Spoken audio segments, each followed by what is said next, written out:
The question was asked, is there evidence for reincarnation? And are we actually the reincarnation of past memories? This is a very interesting question and is now being looked at in many ways, from evidence of reincarnation in little children who remember previous lives to a theoretical model of how memory is stored and recycled. So, even though the vast majority of neuroscientists who are brought up in a materialistic paradigm believe that memories are stored in the brain, you can ask any neuroscientist if there is any evidence of how and where memories are stored at a cellular level. In other words, as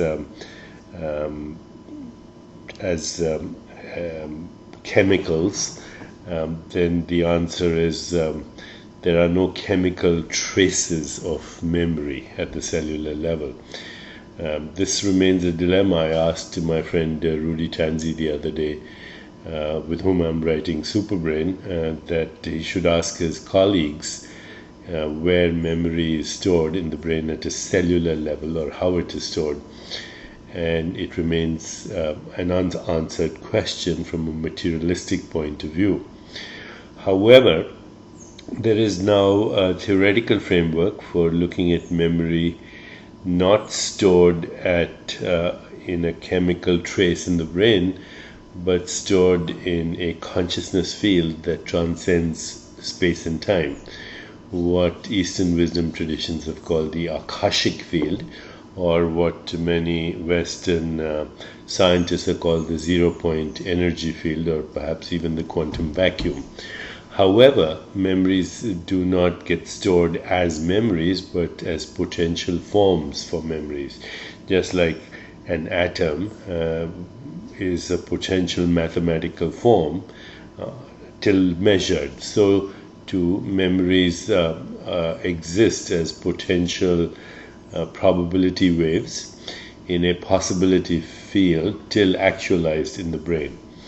Just like when you switch on your TV, before you switch it on with your remote control, there's no program, but once you switch it on, it's there. So if I asked you, what did you have for dinner last night? That memory is not in your brain till you have the intention, and that's switching on the remote control, which is called intention in the consciousness field, that takes that probability wave and then actualizes it as a space-time event, or a synaptic firing in the brain, which is the correlate of the memory.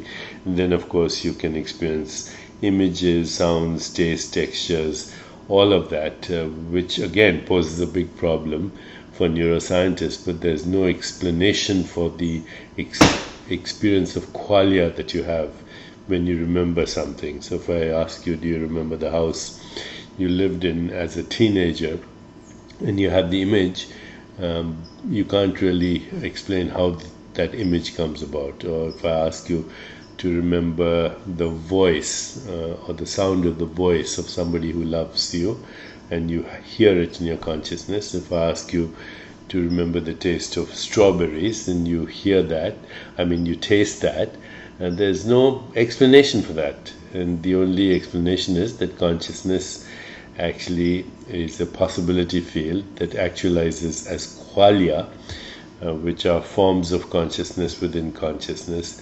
And that's exactly how memories are stored. There are many kinds of memories.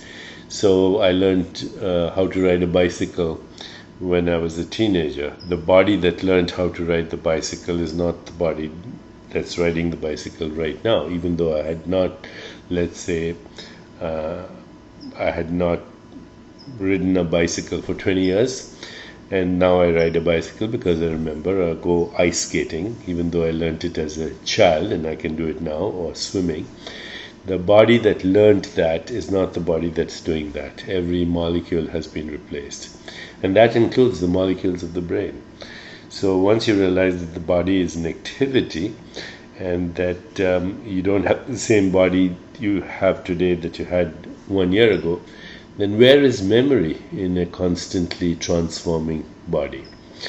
So my friend Rupert Sheldrake, who's written a book called Science Set Free, says memories are probably stored in fields of morphic resonance. His theory is that resonance across space-time is basically patterns of vibratory activity in self-organizing systems, and these include habits of crystallization, protein folding, and many self-organizing systems in nature. But all of nature is self-organizing. Here's another example. You have a caterpillar that becomes an adult moth or a butterfly. So in between, it goes through a stage where it's a chrysalis and a pupa, where the entire body dissolves into a mush, and then self-organization takes place, and a new creature emerges. The adult moth of a caterpillar is not the same creature. Not a single cell is the same, and yet you can condition a caterpillar to a certain smell and a toxic stimulus, for example, and it'll remember that, even though it has incarnated literally into a new creature. So here's my conclusion. Memories do recycle themselves as biological organisms. In fact, the whole universe recycles itself and evolves to a higher expression of creativity through reincarnation. The universe is constantly reincarnating into new forms and phenomena, and so are we. And we are the recycling both of personal memory, collective memory, and cosmic memory. And that memory exists as potential memory in the Akashic field, and it is the intention of both the person, the collective psyche, and the universal consciousness that causes this reincarnation.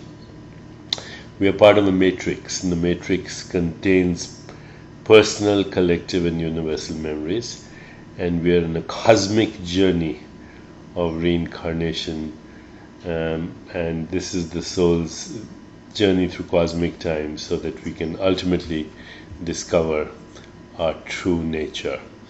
This is how we reincarnate.